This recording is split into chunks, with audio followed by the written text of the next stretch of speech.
Okay, so the next example, the limit as x approaches infinity of 1 plus 2 over x to the x. Now it's asking you to guess, okay?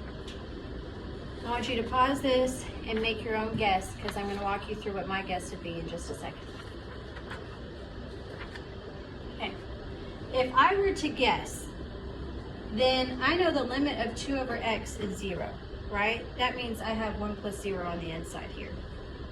Well, 1 to something approaching infinity, 1 to anything is just 1, right? So if I were to guess, I would think that this would be approaching 1 because I would end up with 1 basically to the infinity.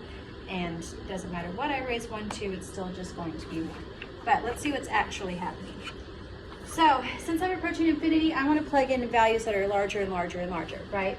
So when I plug in 100, I get 7.2446.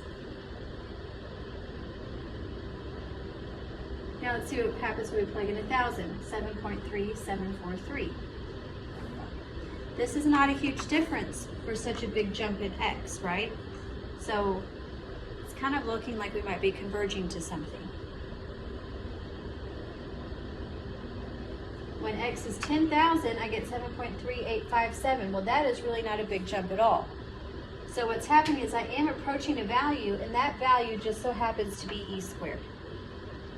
Of course, we know in math there's not ever just so happens. Like, we'll see why more on this later.